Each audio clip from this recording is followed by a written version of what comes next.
Welcome back, everyone. We have the final game here that I recorded from Worlds 2015, out a little bit late. We have here Lucas playing on the right, Stjepan playing on the left. So Stjepan was featured in the last video on this channel. This is from, I think, round 3. And yeah, so the runner here takes a mulligan. This is Kate on the right. I wanted to say prepaid Kate, but we shouldn't make that assumption yet. And are there any other kinds of Kate? At this tournament, probably not. At the top 16 cut, probably not. And ETF on the left, of course. With me is Nathan commentating. How you doing tonight, Nathan? Hey, man, I'm good. Right. And got some great maps here. So I think Stjepan was the Dutch national champion. I don't think I mentioned in the last. I'm not positive about that. But he's actually from another European country. They just all go all over the place, and you're misrepresenting. He might be. I don't know his nationality, but I seem to remember him saying that he was the Dutch national champ. I apologize if I have that wrong. I should probably look that up. And Lucas on the right is he was the U.S. national champion, correct? Yeah, Gen Con. Gen Con national champ. And the game is off. So Stjepan did not take a mulligan, is that right? Correct. Okay, I'm doing all these intros, I'm not tracking everything, so Nathan's here to back me up on that. Always appreciated. We've got 2 ice down and a credit, bringing the ETF up to 7. And a run on R&D, looks like click 1. What does he have in hand? No agendas I see. Running R&D, huh? Not an architect. That's how you know if it's an architect, if they don't res. Yeah, if it's an architect, he's resin. Yeah, he got him. So Lucas walks in knowing this, and this isn't a horrible move in my opinion. If you're gonna have Architect Fire, have it be on turn 1. Yeah. Right. Like once with the corp at 6 credits, like I mean, the worst thing you can do is install Architect and then an agenda, I guess, which isn't amazing. So I really like this. This is very wise. I'm trying to track what he's installing here. It looks like he has a lot of options, whatever it is. Yeah, I don't know. I have my doubts about this play, but we'll see. He's got a Breaker Bay in hand, yeah. So he installs Adonis Breaker Bay. Oh, no, because that was an Adonis on top of R&D. Well, there could have been 2. Oh, Eve, even better. Oh, We what both said a brutal that. start. Oh, no, it's so good. Yeah, that's really rough. So he doesn't trash the Adonis, and then he goes in and just sees... Oh, man. Yeah, that's a rough start. I think... HQ run here off the start might have been a little bit better. I think running R&D was the right move. I think it was a fantastic move for very subtle reasons, being his best option is to install from hand. He doesn't get a recur out of it, which is really big. I think if he had Sure Gamble, maybe he should have just ran it after Sure Gambling. Because he had it. Just in case it's net damage or something? Run R&D, let the Architect fire, Sure Gamble, run the remote, trash both. Right. Oh no, he runs into the Enigma. Oh, no! Man. So it brings him down to... So he goes down to 1 credit, but he has Eve dripping in, and then he's going to get another credit here. So we have... man, this is so brutal. Global Food is the last card down there. I didn't see what he installed. Oh, you know what? He probably got that Adonis down with another Breaker Bay, right? Probably. This is action 2. Or, I'm sorry, this is turn 2, and the corp has 3 ice and 4 cards installed. Oh, that is not what you want to see as a runner right now. Oh my so gosh. Chrysium Grid decides not to trash it. He can't Breaker afford Bay to right now. really just changed the game, which is hilarious because it took 6 months for it to happen. What a crushing combo. So using that Kate money, get a Data Sucker down. Oh. And, it's another Eve. Oh, man. Lucas has his money, but... I mean, maybe this is the shaper play, right? You go, you know what, just have your money, I'm going to get through everything efficiently. Yeah, he needs to start building towards that pretty quick, though, because the Corp Econ is about to get out of control here. Oh, it's already out of control. You, sir, have spoken too late. It is out of control. With all this ice res, too. Timmy's going to come in. He's going to stim hack both of those servers. No problem. So Stjepan just accidentally dropped a card here, and that could have been problematic for him with the new floor rules, but I think they just decided to play through it. What do the new floor rules say about that? Um, I forget. Okay, I should know this. At the moment I forget exactly how it's resolved, but it's not a good thing to do. You don't want to be the one responsible for dropping a card. You don't Huh. get like a game loss or anything, but I think you get a warning, and then if you get enough Interesting. warnings, you get a game loss. So You can hear Dan Darginho in the background. yeah. So to give the viewers an idea of the layout here, this is the top 16 cut worlds. There's a little corner of the facility where they have the streaming, and this is right near that area. And so there's like these basically lunch tables, what you see here, and all the players are kind of just playing pretty close together here, and then you have just crowds of people around, kind of on the perimeter looking in, trying to see all the various Netrunner plays going on. So it's a pretty fun environment to watch Netrunner. So Lucas has used a Lucky Find and a Sure Gamble. I wonder how he's feeling right now. It seems like this is a really tough spot to be in for Lucas. Yeah. So, yeah. I was off to the left here watching this game, and I noticed Lucas was. And just this is my interpretation of his mental state. So I don't know for sure, but it seemed like he was upset. Like he was kind of upset at the plays he was making is almost the way I would put it. But yeah, I think those architects firing really set the tone for him. And, Yeah. yeah, I don't think he was feeling great after that. They're really crushing. They were. Oh my goodness. Oh my goodness! In Engineering the Future, it puts you so far ahead. You get the +2 credits as well. I mean, both of those architects probably put him maybe 3 or 4 turns ahead. That's crazy. Yeah. That's like super Andromeda. He set up all that econ on the table with both those architects, right? Yeah. Yeah, and rezzing all of it for no credits. Yeah. Yeah, man. Oh, that's so brutal. So at this point, so just to talk about like what they need to be doing here. So Lucas is actually doing the right thing. He's building up econ a bit. He has a data sucker down already, which is great. He needs to get some more programs online. Get a mimic online would be great because he could pressure both centrals. And Stjepan here needs to build a remote server, a scoring remote. So either use one of those Eve servers, or he might just be building up something new here. It looks like. I would stick with something new. Okay, and a couple of remotes here. So based on what we know about his deck, those assets are you're probably looking at a team sponsorship and Jackson, right? Looks like he drew another Plascrete. Not cards he wants to see. Oh, he plays 2 Plascrete. Oh, I mean, he's got a strong play here in Maker's Eye R&D, I think. Yeah, it's like a lot of this ice is being dedicated to remotes too. So Stjepan is feeling pretty safe on the centrals, and if he could exploit that right now, that could be pretty major. Quality time. He's also worried about his prepaid econ. Yeah, he has a lot of work to do here. Yeah, it feels like he's behind, and he is, and that's just how good Breaker Bay Eve is. It's just crushing. He's not behind by that much. I mean, he's definitely behind, but he could come back from this for sure. He's in a fair game state for this point in the game. This is an acceptable place for a runner to be. He only seems behind because the Corp is relatively so far ahead of where they would normally be right now. Because of the pace from Architect. I really like this play. So he has 2 SMCs down, so he could go get Gordian right here. And he still has an SMC.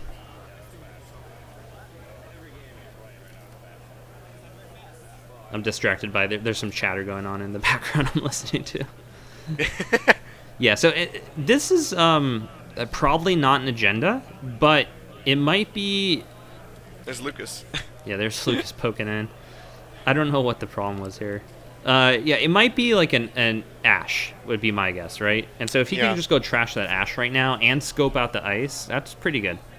I mean, the big risk here is that he doesn't use this opportunity to get Mimic because the ice behind it is like a like an Eli. If it's a Turing, great. If it's an Architect, great. Wall of static, yeah. It's a wall of static. That's terrible.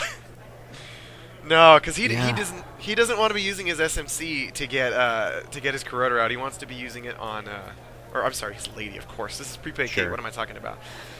Corroder lady. To give him we got it's an Vitruvius. agenda. Nice. Great. I mean, that's pretty so, good. Okay. I guess Lucas, I guess Steven figures he has 2 end the runs there. At the time, he only had 1 SMC down, right? Yeah. So he had all this drip coming in, so he decided just to try and never advance something. So there's the brain damage from the stim hack, hitting a pretty important card at this point. Dropping Clot and the second Plascrete. Yeah, so his action was he was quality time install SMC stim hack the remote. Yeah, which that is sounds good. right. To drop one more? Yeah, drops the second lady. Hey, he's up 2 points. So, yeah, the big loss here is he doesn't get his Mimic. If he gets a clone chip, that's great, but it suffers the economy a little bit. I mean, really, he really just wants to, like, hit that R&D really hard and steal some agendas. So I see he has a Diesel in hand. There's a chance he could get this Mimic next turn. He might have a Maker's Eye by now, too. We haven't seen it trashed with that brain damage or anything. Yeah, I'm certain he's also concerned about his prepaids, because he doesn't have any of those down yet, and I'm sure he's just feeling like, oh, this is terrible, no money yet. Right. Every time, as prepaid kid, every time you use an event that costs money without your prepaid, you feel bad. You feel guilty.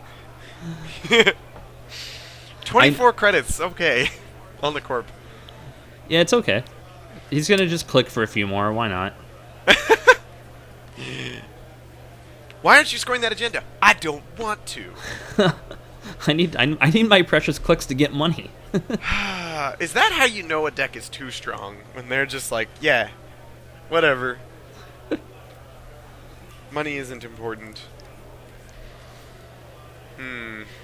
So he gets a data sucker out of it too, which is decent. Clone chip is SMC, yeah. And he runs the remote again. Interesting.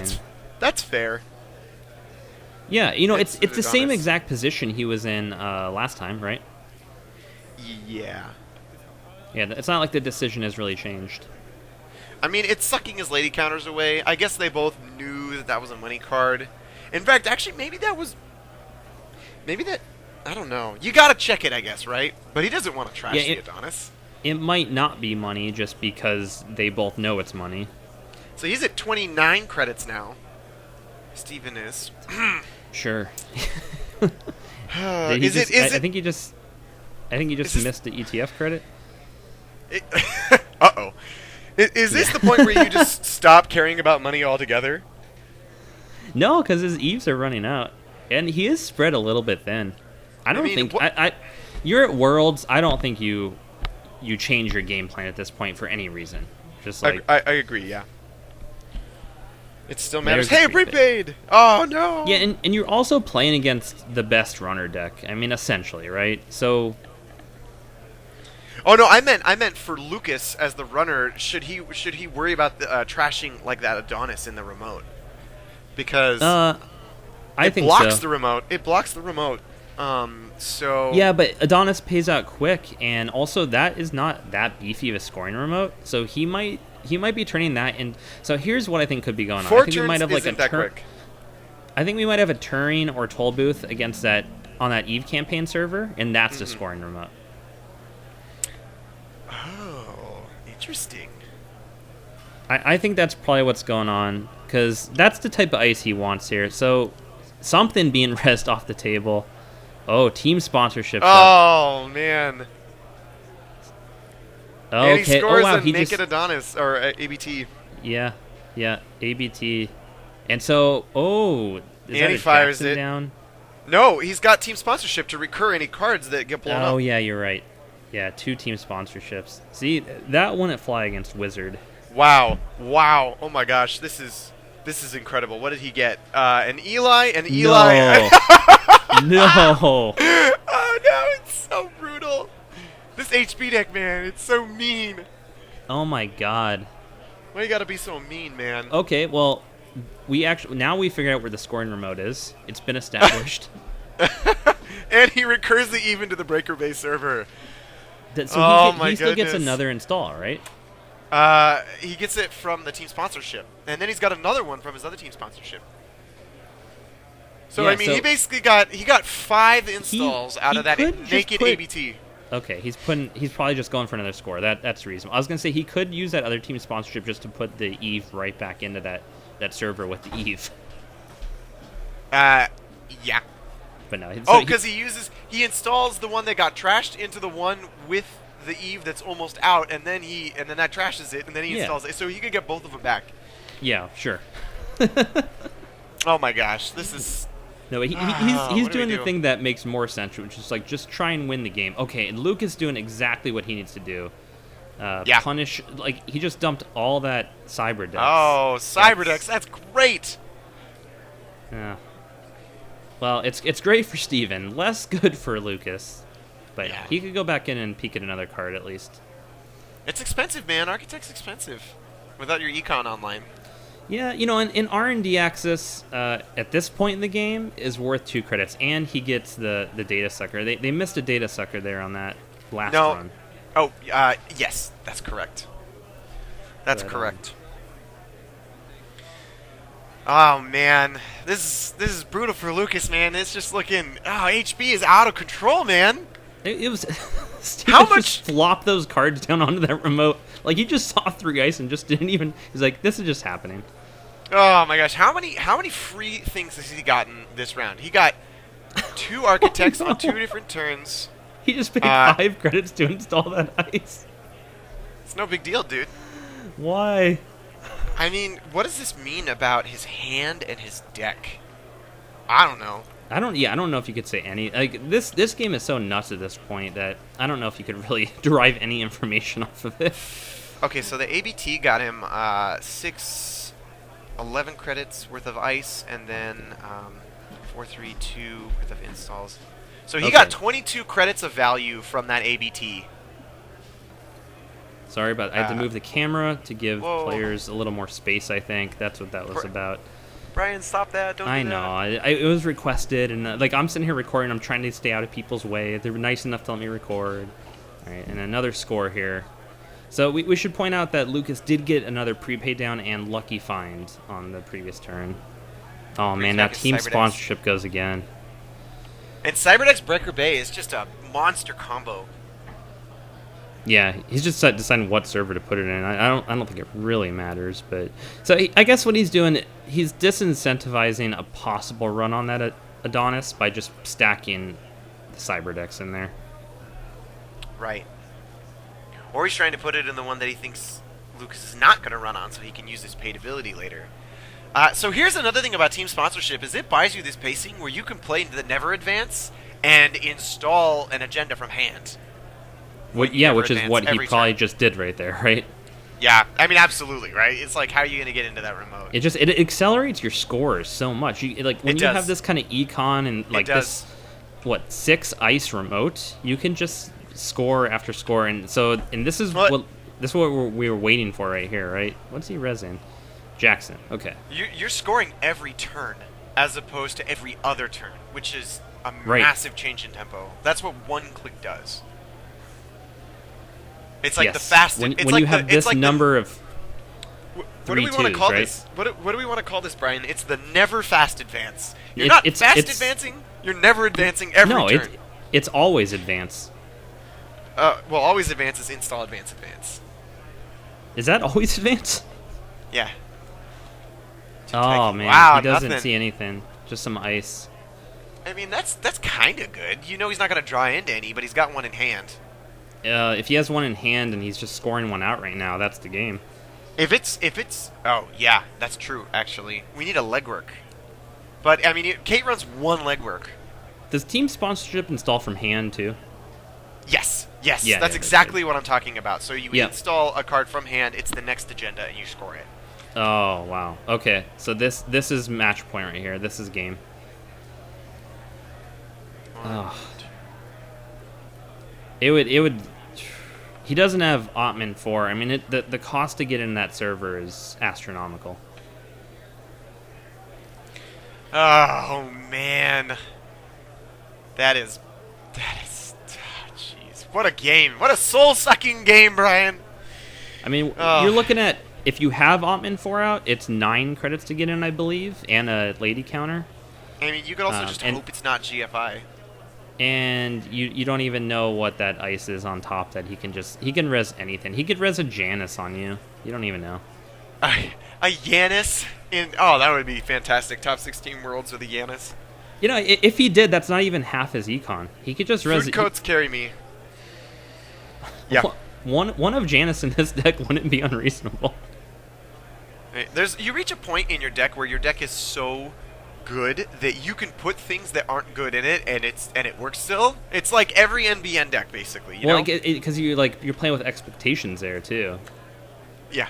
All right, so he's going into HQ. R&D is no longer a target because he's seen the top 2 cards already. Okay, that's good. That's better than not getting an agenda. Yeah. And he's just hoping to... he can go in one more time after this, I believe. So if he pulls 2 more agendas, he could win the game right now. No. That's the hedge fund he saw earlier, which turns out to be great HQ fodder. So this is GFI. It's just that is the game. And you know, Lucas had a great run at Worlds, the U.S. national champ, and he what was his placing? Let me look it up. I have it on the tournament thing. Lucas ended finishing in 12th at Worlds. It's a great run. Very nice. Steven did go a bit further after this. I did not record his game. Steven ended up in 6th at the end of Worlds. And Timmy in the previous game, of course, came in 2nd. So some really incredible players here. Those early architects were pretty devastating. Oh man, that game was like...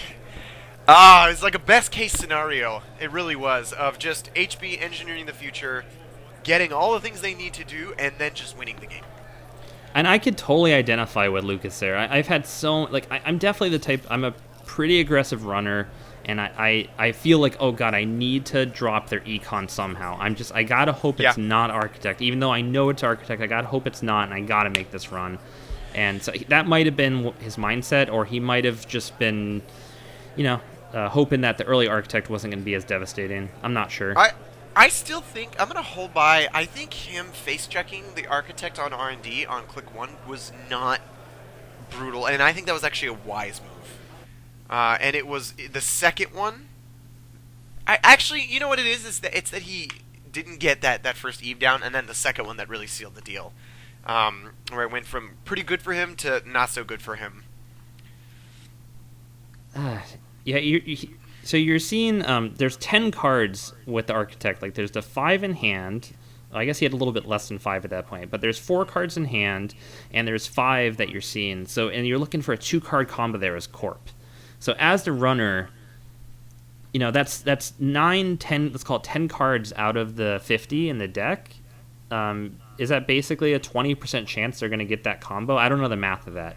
Well, he had Breaker Bay in hand too. So yeah, that's what I'm talking about. Like, so he has like these 9, 10 cards to check against, and you're looking for a 2-card econ combo there. And he's looking for Adonis or Eve. Yeah, Adonis or Eve, and then 6 cards. Breaker Bay. Oh yeah, and in this case he has the Breaker Bay in hand. So then he's looking through 44 cards for 6, the Adonis and the Eve. And I don't know the math of that, but that seems like pretty good odds. And even if that doesn't work out, you still have something to install there, just because you have so many installables. Right, Ash. You install it with the Eve, and I'm sorry, you see 5 cards, so the odds are really good for you. And worst case scenario, you install an Ash, which protects the Breaker Bay anyway.